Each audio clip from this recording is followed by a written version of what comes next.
Elle tombe. Genre, vous voyez comme quand on vous annonce que quelqu'un est décédé. Et de là, j'avais une bouteille d'eau dans les mains. J'ai jeté la bouteille. Genre, je sais même pas où elle a atterri. Ça s'est explosé. Mon père, lui, quand il a vu ça, il a fait demi-tour.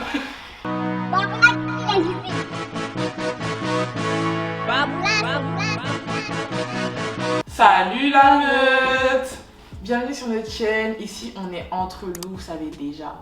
Donc, on se retrouve pour une nouvelle vidéo, un peu différente. Donc, je pense que vous avez tous suivi l'actualité, tragique même, si je puis dire, qui s'est passée avec l'assassinat de Marjorie. Et en fait, avec Loudon, on en parlait. Et on voyait un peu ce qui se disait sur les réseaux, même dans les médias et tout.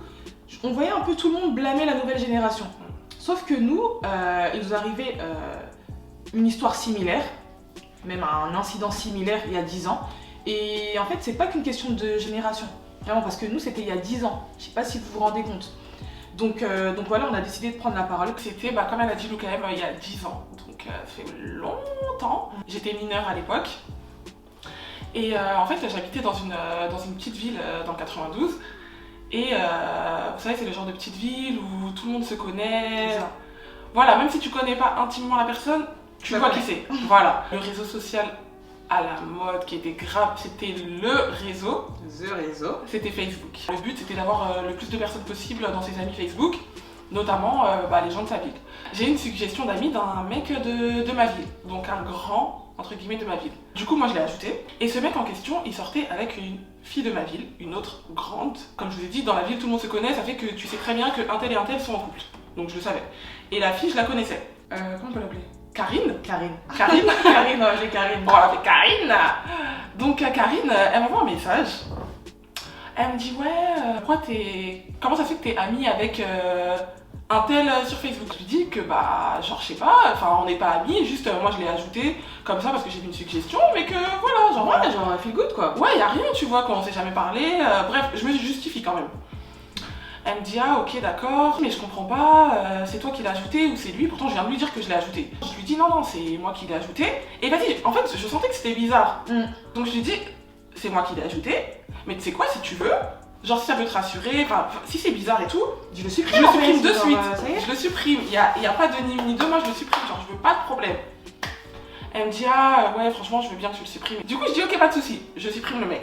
Je le supprime et j'envoie un message en disant c'est bon je l'ai supprimé, voilà. Genre comme ça elle sait que y a R, c'est fini. Elle me dit ah franchement merci, la prochaine fois qu'on se croisera je t'expliquerai un peu pourquoi, voilà ça me dérange qu'il soit ami avec des meufs et tout et tout. Donc maintenant le lendemain, je vais en cours et tout, et à cette époque-là j'avais une meilleure pote, on va l'appeler Sarah. J'étais à la cantine avec Sarah. Et d'un coup, elle est sur son téléphone et elle me dit wesh, Loudé et tout, regarde les dingueries qu'il y a écrit sur toi sur Facebook. Elle me montre. Et donc, il y a une autre meuf, une troisième personne, ce sera la dernière protagoniste de l'histoire, qu'on appellera Fabienne, voilà. Cette meuf-là, donc en fait, pour vous expliquer, c'est une ancienne, très bonne amie à moi, je vais pas dire meilleure amie, mais c'est une Ancienne presque. Ouais, franchement, presque. elle est tout le temps chez moi. Oui. Et en fait, on se parlait plus à cette époque-là pour une sorte de cadeau d'anniversaire, enfin bref, un vieux truc. Et là, genre, elle me dit que Fabienne, elle a mis des trucs sur moi, sur les réseaux. Donc je dis, mais comment ça et tout, qu'est-ce qu'elle a mis? Qu'est-ce qu'elle a pu mettre? Ouais. Et genre, la meuf, elle avait écrit des dingueries.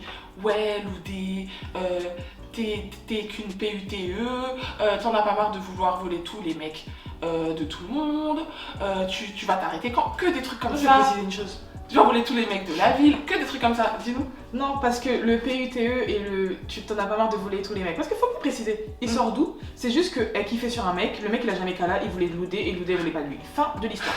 Non, parce qu'il faut remettre les choses dans leur contexte. Bref, Poursuis Mago. je regarde les commentaires. Je vois l'autre là, celle dont je vous ai parlé avant, la Karine. Elle a commenté en mode MDR, je sais pas quoi. Genre, elle est dans le délire. Je dis, mais attends, elle est sous de qui en fait? Donc, j'envoie un message à Fabienne. Je lui dis, ouais, mais t'es sérieuse et tout, tu mets des trucs comme ça? Non, c'est quoi ton délire? Genre, d'où tu sors en fait? La meuf, elle répond, quoi? Tu crois que j'ai peur de toi? Je sais pas quoi. Faut que t'assumes. Non. Je dis, mais de quoi tu me parles en fait? Gros, faut que t'assumes. De quoi tu me parles? Juste supprime les messages. Non, je supprime pas, je sais pas quoi.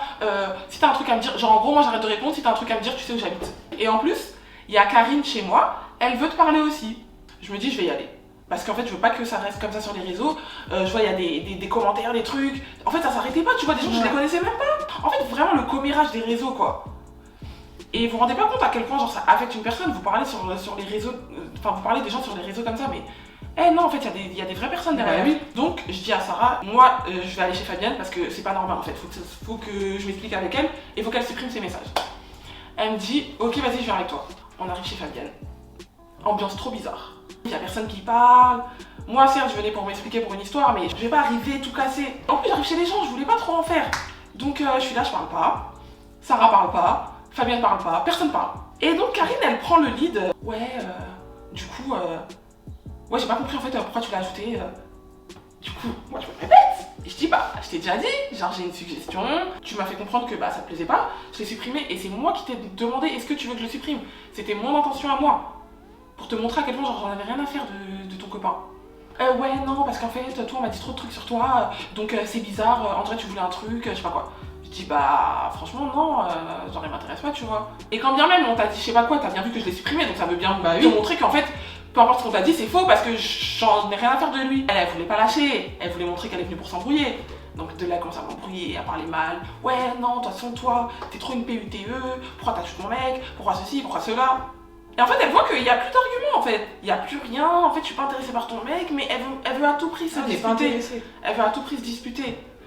Et du coup, elle me dit ouais, vas-y, t'es quoi toi, t'es quoi t'es chrétienne, t'es musulmane? Je lui dis je suis chrétienne. Non, mais... Elle me dit bah t'es quoi jure sur la Bible que attends, qu'est-ce qu'elle m'a dit? Soit jure sur la Bible que tu voulais rien avec lui, ou alors jure sur la Bible que genre t'as jamais rien fait. Un truc comme ça. Un délire comme ça. Quoi qu'il en soit, moi je jure. Je dis bah je jure sur la Bible, non. Là encore elle n'était pas satisfaite parce qu'en fait elle voulait qu'il y ait un truc. Elle voulait qu'il y ait un truc à tout prix. Sauf qu'elle trouvait pas l'élément déclencheur parce que moi je suis pas venue pour. Je voulais juste que les trucs soient supprimés, tu vois. Et de là, elle me dit ah bah c'était quoi de toute façon tu me vénères et tout. Je sais même pas pourquoi je t'ai pas giflé depuis longtemps. Du coup j'ai dit bah gifle-moi. Elle m'a giflé, je l'ai regiflé. De là c'est parti en bagarre. Vraiment bagarre. Sarah elle disait non, elle essayait déjà de séparer. Non les filles arrêtez et tout et tout. Et quand elle disait ça, Fabienne, elle était en mode non Sarah laisse-les, faut qu'elle comprenne, faut que Loudé elle comprenne et tout. Genre en gros que je reçoive une correction. Grosse bagarre, on atterrit sur le lit, on casse plein de trucs, enfin n'importe quoi vous voyez. Elle pensait que voilà ça allait être easy. Mais en fait non, on s'est retrouvés dans une situation où on se tenait toutes les deux et on voulait pas se lâcher. En fait elle maîtrisait pas la situation, c'était plus moi qui étais maintenant en position de force, la beauté, qui était du coup en train de gagner entre guillemets la bagarre. Et là elle a pas aimé le délire. Là elle crie Fabienne, va me chercher un couteau, je vais la planter putain. Dès qu'elle a dit cette phrase là, bah instantanément elle et moi on s'est lâchés. Et du coup j'ai vu Fabienne aller chercher le couteau. Quand je vous disais que c'était la pire, elle est partie en courant. En fait, elle était archi contente. Quand elle est revenue pour lui donner le couteau, elle avait un sourire. Je m'en souviendrai toute ma vie. Elle avait le sourire aux lèvres. Genre Fabienne et Karine, elles étaient là. Et là, il y avait comment elle s'appelle, Sarah. Et moi, j'étais là. J'étais restée au niveau du lit. Elle me menaçait de loin avec le couteau. Genre comme ça. Ouais, vas-y maintenant, tu t'en vas, je sais pas quoi, t'as foutu le bordel, c'est pas chez toi. Donc je vous ai dit, j'étais là, je me rapproche d'elle, et j'ai décalé son couteau. Je lui ai dit, hey, tu sais quoi, pose ça, c'est dangereux, viens, on finit. J'ai juste décalé, donc elle avait toujours entre les mains. Elle a dit, non, c'est bon, maintenant tu t'en vas. Et moi, je vous jure, je voulais pas partir. Je voulais pas partir quand je suis énervée, je m'en fous de tout, j'ai plus peur de rien. De là, Sarah, elle me dit, ouais, vas-y, s'il te plaît, Loudé, genre elle me supplie, Loudé, viens, on part, s'il te plaît, ça devient trop dangereux, viens, on s'en va, s'il te plaît, et tout. Je ravale ma fierté de ouf. Je dis ok vas-y je vais partir. Donc on sort, on est en dehors de l'appartement, donc elle se tourne vers moi pour me faire un débrief. Elle me dit mais t'as du sang. Et je vois qu'elle regarde dans la direction de mon ventre. Du coup je regarde mon ventre et je comprends pas, je dis ah ouais. Et en fait là l'information elle monte dans mon cerveau. Et là je comprends qu'en fait, non en fait, je suis blessée. Je suis vraiment blessée genre. Et là genre la douleur elle commence à monter. Là je me suis effondrée. Sur le palier. Donc comme je vous ai dit les filles elles étaient là. Et en fait moi quand je suis passée, ce qui s'est passé c'est que la fille, Karine, elle avait toujours son couteau et en fait elle m'a planté quand j'étais en train de passer. Ça veut dire vraiment sur le côté, c'est que j'ai même pas vu le truc. En fait j'étais en train de partir, c'est limite un couteau dans le dos. Mais oui bien sûr. Je t'ai dit je le supprime, j'ai supprimé, tout est arrangé. Je te dis je m'en fous, j'ai juré sur la Bible, j'ai tout fait. Tu me demandes de partir, je pars et encore tu veux toujours avoir le dernier mot, montrer que non en fait c'est toi qui gagne. Je crois qu'à ce moment là le voisin du haut il avait déjà entendu du bruit donc il descendait. Et du coup, il m'a vu, il a commencé à crier, qu'est-ce qui se passe, non. Et de là, les filles, elles ont entendu. Elles ont ouvert la porte et elles m'ont traînée à l'intérieur. Heureusement que j'étais toujours consciente, mais vraiment heureusement, parce que j'entendais tout ce qui se passait, je suivais tout. Genre j'étais là, j'étais énervée, elle veut me toucher, elle veut m'aider et tout. Je disais vas-y me touche pas et tout, ton vieux mec. J'étais trop énervée. Je disais mais je m'en foutais de ton gars. Elle dit je sais, je suis désolée, je sais pas ce qu'il m'a pris, nanana. Ben si en fait tu sais très bien. Le voisin, il a contacté la police. Fabienne elle a appelé ma mère si je me trompe pas. Et les filles, donc Karine et Sarah, elles ont appelé les pompiers. Là, le SAMU donnait les indications à Karine, elle lui disait quoi faire et tout et tout. Donc c'est elle qui me faisait les premiers soins. On attendait l'arrivée du SAMU. Et franchement, je sais qu'ils ont été rapides, hein, mais ça a été les minutes les plus longues de ma vie. Vous imaginez, genre j'étais là, je me vidais de mon sang. J'ai vomi 2 fois, mes boyaux et tout. J'ai fait une crise d'épilepsie. J'en pouvais, j'étais au bout de ma vie. Donc pendant ce temps, Karine, elle voyait en fait la gravité de la situation. Et en fait, à chacune de nous, elle nous a dit, les filles, on dit que c'est un accident qui a mal tourné, on dit rien et tout. Sinon ils vont nous prendre la tête, je sais pas quoi. Ouais, sinon tu vas aller en prison surtout. Non mais laisse. Et elle dit à Fabienne, ouais Fabienne va laver le couteau et tout. Fabienne, vous connaissez, et s'exécute. Toujours dans la rigolade, pour elle c'était son meilleur jour en fait. Mais de toute façon, depuis le début, on a dit, elle là, c'est la pire dans l'histoire. C'est la pire. Certes, Karine a commis l'acte. Ouais. Mais quand on reprend l'histoire depuis le départ, c'est Fabienne la pire de l'histoire, d'accord ? Comment toi, une personne, elle est là, parce qu'on est quand même chez toi, c'est-à-dire qu'on était chez Fabienne, c'est elle qui ramène le couteau, c'est-à-dire que c'est toujours elle qui a l'initiative de tout. C'est elle qui a monté la tête de Karine. C'est elle, c'est toi qui monte la tête, c'est toi qui écris des messages. Ouais, je sais pas si vous rendez tout à votre vrai. Et toi, la fille, elle est en train de se vider de son sang. De prime abord, t'as pas une présence d'esprit d'appeler les pompiers ou quoi que ça. Elle va chercher des serviettes pour faire tes serviettes. La fille est en train de vomir tous ses tripes, toi t'es en train de venir chercher des serviettes. Arrive un moment où en fait moi, j'avais tellement mal, genre je pouvais plus. En fait c'était même plus la douleur là. Tout ce que je voulais c'était dormir. J'avais un sommeil qui est en train de me monter au cerveau, je vous dis les gars, j'avais tellement sommeil. En fait je voulais que partir, je voulais que dormir. J'entendais la dame au téléphone, elle disait à Karine, ouais faut surtout pas qu'elle s'endorme, mettez-lui des claques, genre tapez-la. La police est arrivée, il y a eu une histoire aussi avec Fabienne et la police, elle a mordu un policier. T'es malade. Non mais pour vous dire, elle est malade. Je sais pas ce qui s'est passé, elle a mordu, je crois qu'il a voulu mettre les menottes et tout, elle s'est énervée, elle a mordu, bref la meuf est timbrée. Et de là après le SAMU est arrivé, ils m'ont descendu et je me souviens que quand je suis arrivée dehors, et le premier truc que j'ai vu ma mère, elle a couru vers moi, qu'est-ce qui se passe et tout, ça va, nanana. Et du coup moi j'ai voulu la rassurer en fait. J'ai voulu la rassurer et du coup je lui ai dit non mais maman t'inquiète c'est rien, c'est un petit truc qui a mal tourné. En fait j'ai repris l'excuse vraiment pour vouloir la rassurer en fait, je voulais pas qu'elle ait peur. Je pensais pas que ça allait prendre une si grande ampleur parce que c'est un couteau qu'on a tous chez nous, tu vois, c'était pas un couteau énorme. En fait elle a tellement mis de la force dans son cou qu'il est allé super profond et du coup ça a touché tellement d'organes que c'était super grave ensuite. Mais du coup moi je voyais ça comme ça, certes j'avais super mal, mais je me disais c'est rien, vas-y. Ça va aller, on va me recoudre. En fait, je réalisais pas. J'arrive à l'hôpital, c'est vraiment comme dans les films en fait, en mode ça courait avec moi sur le brancard et tout, ça m'a jeté sur la table. Moi, je me souviens que jusque là parce qu'après, voilà quoi. Je reçois un appel de mon oncle, donc le père de Loudé. Et je me dis bizarre parce que mon oncle, il m'appelle pas souvent comme ça, mais bref. Donc je décroche et tout. Et de là, mon oncle en panique et tout, il me dit oui, qu'est-ce qui arrive à ta sœur, etc. Dis-moi, explique-moi. Mon oncle qui m'embrouille alors que mon oncle tout le temps il est là, il me dorlote, ma princesse et tout. Et là, tu sais, il me crie dessus en mode oui, qu'est-ce qui s'est passé, explique-moi et tout. Et t'imagines bien mon choc, tu vois, je me dis mais tu sais, je suis perdue, genre je comprends rien. Je me dis mais qu'est-ce qui se passe, de quoi tu me parles, tonton et tout. Et de là, il me dit non, c'est pas que là, je rigole pas, ta sœur elle s'est fait poignarder. Et de là, je reste comme ça, genre comme je suis là, je reste comme ça. J'essaye de contacter Sarah, j'essaye de contacter toutes ses potes parce que je comprends pas. Et après maintes reprises, j'arrive à avoir Sarah. Sarah elle m'explique brièvement, mais je comprends rien.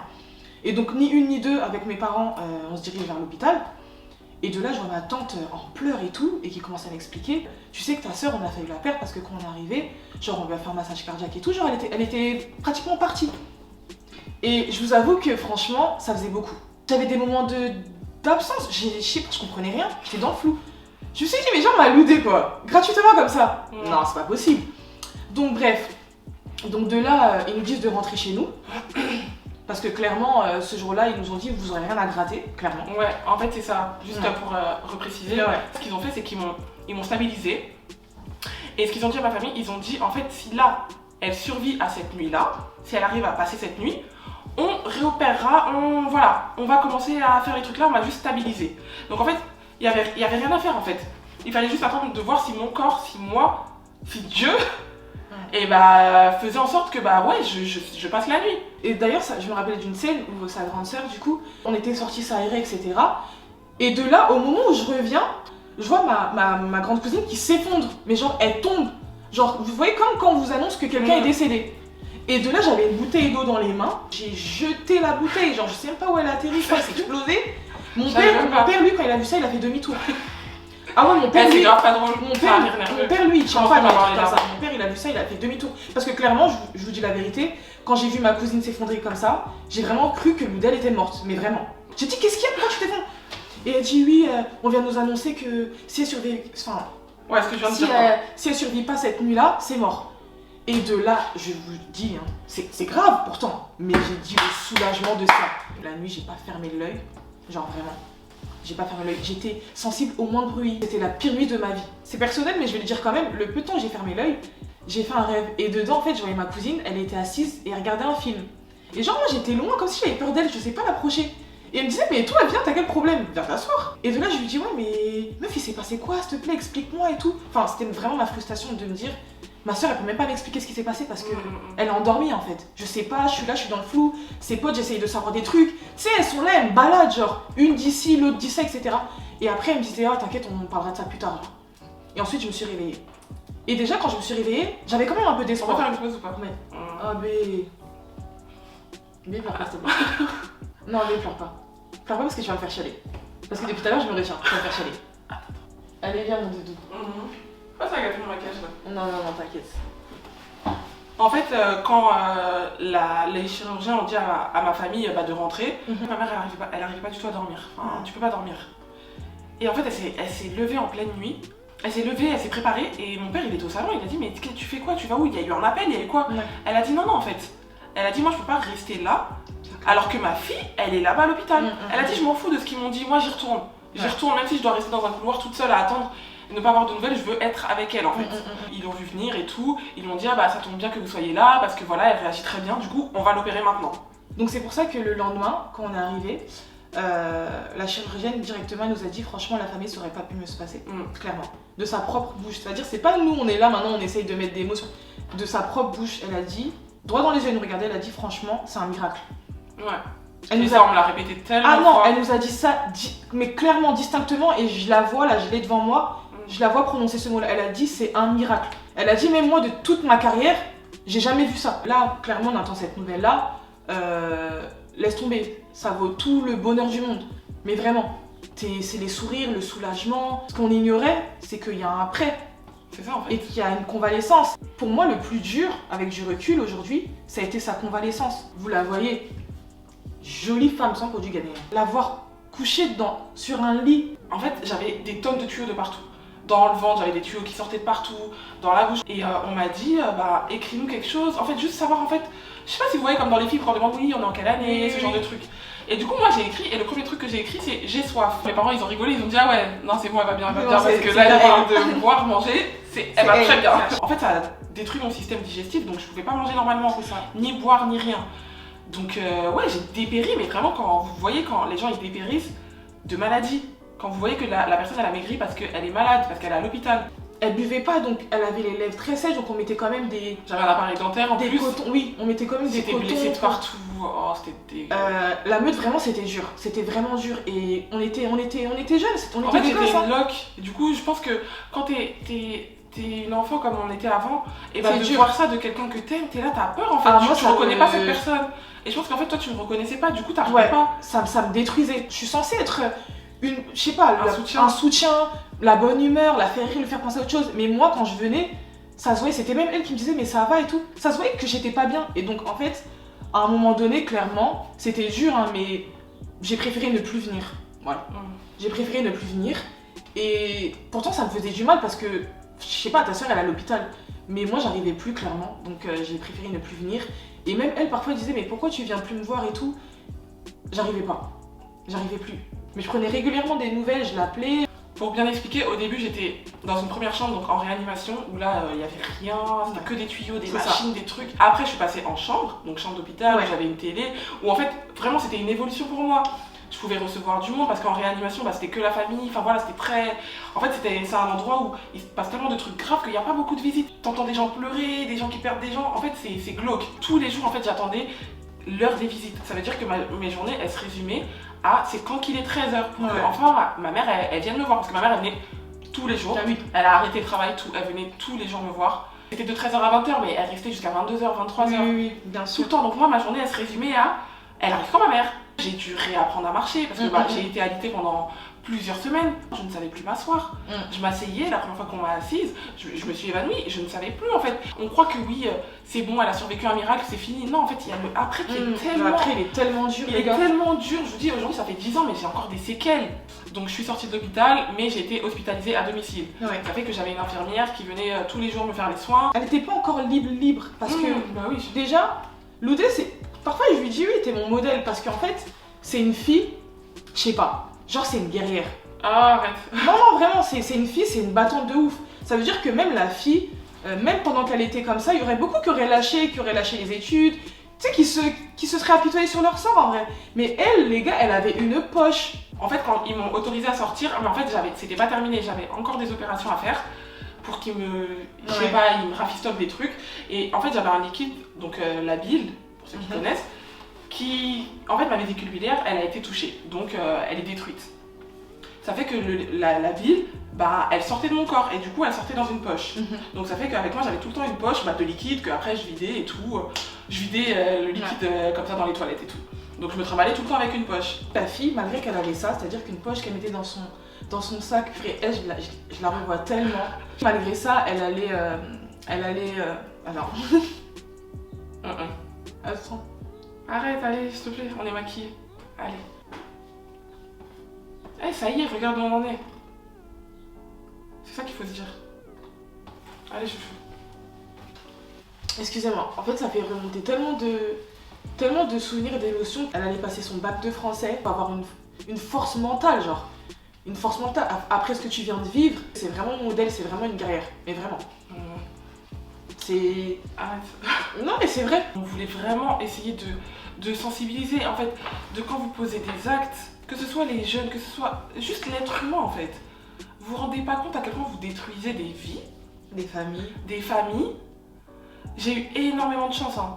En fait, il y a des enfants comme Marjorie, comme Mathéo, il y a tous ces enfants-là qui n'ont pas cette chance-là. C'est clair. J'aurais vraiment préféré Avec agir du recul, autrement, avec du recul, m'en foutre. Mais je sais à quel point c'est dur, en fait. Quand, voilà, tu vois tout cet harcèlement sur les réseaux, je l'ai vécu, je vois à quel point c'est dur. Mais vous qui écrivez ces choses, vous qui posez des actes, s'il vous plaît, mais rendez-vous compte, en fait. Mais pourquoi? Parce qu'en fait, ouais, ma vie, elle a été détruite. Mais et la vôtre? Vous les coupables et la vôtre. Vous voyez cette Sarah-là qui était ma meilleure amie, moi, pendant que j'étais dans le coma, dans tout, elle a pas dit une seule fois ce qui s'était passé. Ça veut dire que si j'étais partie, bah, j'ai l'impression que personne n'aurait jamais su mon histoire en fait. C'est ça. Parce que ça a inventé des trucs, que je me suis mis le coup de couteau toute seule, les filles elles se défendaient quand même plus. Que tu t'es fait ça avec une paire de ciseaux. Ouais, que je suis tombée, en fait, il y a eu tellement de versions, j'étais en train de courir, je suis tombée sur le ciseau, plein de choses, vu que le couteau a été lavé, bah, il n'y avait pas d'empreinte. Toutes ces choses-là qui ont aidé que moi j'ai pu témoigner ensuite. Comment en fait on s'est rendu compte que clairement Sarah elle avait mytho à moi, elle m'avait donné la vraie information. Mais c'est que après, en fait elle avait donné une certaine version. Et après, elle avait changé juste après. En fait, clairement, elle avait dit à la police, elle avait dit qu'elle avait rien vu. On lui a demandé, est-ce que t'as entendu quand un tel a demandé le couteau? Non, j'ai pas entendu, il était au téléphone. T'as vu quand truc? T'as vu si... Qui a mis le premier coup? Rien, En fait, elle a menti sur tout. C'est ça. Elle a voulu montrer ça. Et sauf que moi, la police... Sauf que moi, elle m'avait dit la vérité et il y avait des preuves par message. Et quand moi, la police, ils m'ont dit, mais qui t'a dit? J'ai dit, bah c'est Sarah, qui est la meilleure amie de Loudé et qui était là sur place. Et en fait, là, ils ont commencé à faire le rapprochement. Et ils ont dit, ah, en fait, cette meuf, cette fille-là, c'est une menteuse. Pourquoi vous éduquez vos enfants comme ça? Pourquoi vous-même, vous êtes pourris comme ça?